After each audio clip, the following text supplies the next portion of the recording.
Hello friends, welcome to my channel point R classes. So friend, अब हम करने वाले हैं वैदिक सभ्यता। तो सिंधु घाटी सभ्यता के पश्चात जो भारत में सभ्यता आई थी वो थी वैदिक सभ्यता। एंड इसका जो वैदिक सभ्यता है उसका विकास किसने किया था? तो आर्य लोगों ने इसका विकास किया था। एंड इसके बाद कतिपय विद्वानों ने यह भी कहा है कि जो आर्य हैं वो भारत में बाहर से आए थे। और ये जो आर्य हैं वो उत्तरी ध्रुव, मध्य एशिया, तिब्बत या यूरोप से आए थे। लेकिन वर्तमान पुरातात्विक एवं ऐतिहासिक साक्ष्यों से यह सिद्ध हुआ है कि जो आर्य हैं वो भारत के ही निवासी हैं। तो यहाँ पर जो इम्पोर्टेंट क्वेश्चन है वो ये बनता है कि सिंधु घाटी सभ्यता के बाद वैदिक सभ्यता आई थी और इसकी जो स्थापना है वो आर्यों ने की थी। आर्य किसी जाति का बोध कराने वाला शब्द नहीं है। यह तो एक गुणवाचक विशेषण है शब्द है जिसका अर्थ होता है उत्तम, श्रेष्ठ या अच्छे आचरण करने वाला या फिर सुसंस्कृत व्यक्ति। इसके बाद वैदिक सभ्यता के जो जनक है वो भारत के ऐसे सुसंस्कृत लोग थे। ये वे लोग थे अथवा मानव समुदाय था जिन्होंने तत्कालीन व्यवस्था व संस्कृति के उपयोगी पक्षों को अपनाकर उन्नत रहन सहन को विकसित किया था। इस जनसमूह को यदि आर्य शब्द का संबोधन किया जाता है तो यह वास्तविक तथ्य उद्घाटित करता है। एंड इसके बाद वैदिक साहित्य। तो आर्य विद्वानों ने जिस साहित्य की रचना की थी उसे वैदिक साहित्य कहते हैं। इसके बाद ये इन्होंने वेद लिखे थे, ब्राह्मण, उपनिषद, आर्ण्यक, षट, वेदांग आदि वैदिक साहित्य प्रमुख ग्रंथ हैं। यानी कि इन्होंने जो वैदिक साहित्य में कौन कौन से ग्रंथ लिखे थे तो वेद, ब्राह्मण, उपनिषद आदि हैं। इसके बाद जो वेद हैं वो 4 प्रकार के हैं: ऋग्वेद, सामवेद, यजुर्वेद और अर्थवेद। इसके बाद वैदिक सभ्यता की विशेषताएं। राजनीतिक संगठन। तो इनका जो राजनीतिक संगठन का जो आधार है वो था परिवार। फिर परिवार है जो वो मिलकर ग्राम बनते थे और जो ग्राम है उनके समूह को जन कहते हैं। जन के नेता को गोप, रक्षक या राजन कहते हैं। राजन का निर्वाचन है जो वो प्रजा करती थी। शासन का सर्वोच्च अधिकारी राजन होता था और राजन की सहायता के लिए समिति, सभा और मंत्रणा, जिसे मंत्री परिषद कहते हैं, ये सभी होती थी। कालांतर में सहज जनतंत्र वाले राजनीतिक संगठन के स्थान पर भारत का समाज राजतंत्रात्मक राजनीतिक संगठन की ओर अग्रसर होने लगा।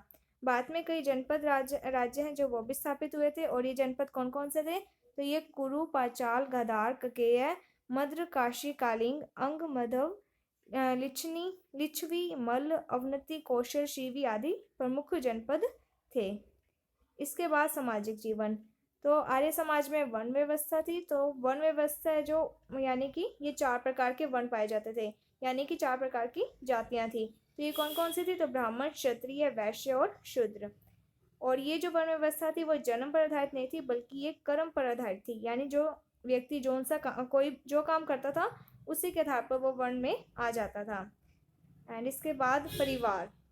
समाज की मूल इकाई परिवार थी और यहाँ पर संयुक्त परिवार प्रणाली की प्रथा प्रचलित थी, जिसमें जो घर का सबसे बड़ा पुरुष होता था वो मुखिया होता था और उसे गृहपति कहा जाता था। वैदिक समाज में स्त्रियों को बहुत सम्मान दिया जाता था और प्रथा प्रथा का प्रचलन नहीं था। विवाह एक अनुबंध न होकर धार्मिक संस्कार था और जो विवाह है वो परिपक्व अवस्था में कर दिया जाता था, यानी कि यहाँ पर बाल विवाह नहीं किया जाता था। इसके बाद है आश्रम व संस्कार व्यवस्था। तो वैदिक काल में जो मनुष्य की आयु है वो 100 वर्ष मानी जाती थी और इन जो 100 वर्ष है उसको 4 आश्रम में बांट दिया गया था। तो जो पहला काल था यानी 25 वर्ष तक तो वो ब्रह्मचार्य आश्रम में, उसके बाद गृहस्थ आश्रम में, फिर वानप्रस्थ आश्रम में और संन्यास आश्रम में विभाजित किया गया था। यानी 25-25 साल के काल बांट दिए गए थे। यह आश्रम व्यवस्था विश्व के जीवन प्रबंधन का अनुपम उदाहरण है। इसके बाद जो व्यक्ति के जीवन में श्रेष्ठ गुणों को पैदा करने के लिए उस काल में 16 संस्कारों का विधान था। यानी कि इसके साथ ही 16 संस्कार थे, जिसमें पुष्पन संस्कार, अन्नप्राशन संस्कार, मुंडन संस्कार, नामकरण संस्कार, विद्या अर्जन संस्कार, विवाह संस्कार आदि प्रमुख थे। इसके बाद है भोजन, वेशभूषा व मनोरंजन। तो वैदिक काल के जो लोग थे उनका मुख्य भोजन था जौ, गेहूं, चावल, दूध, दही आदि विशेष था। इसके साथ ही उनकी जो वेशभूषा थी वो ऊनी, सूती, रेशमी तीनों तरह के वस्त्रों का प्रयोग करते थे।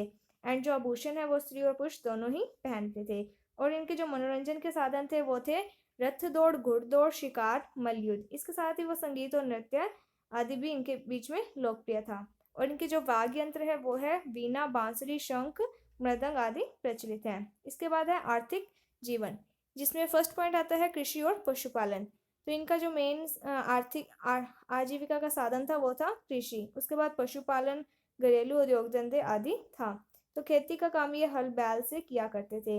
इनके पास हाथी, घोड़ा, भैंस, हिरन, भेड़ आदि पालतू पशु भी होते थे और गाय को ये पवित्र आर्थिक समृद्धि का केंद्र मानते थे। इसके बाद है उद्योग व व्यापार। इनका जो उद्योग है वो मुख्य रूप से लकड़ी, धातु, वस्त्र व चमड़े के होते थे।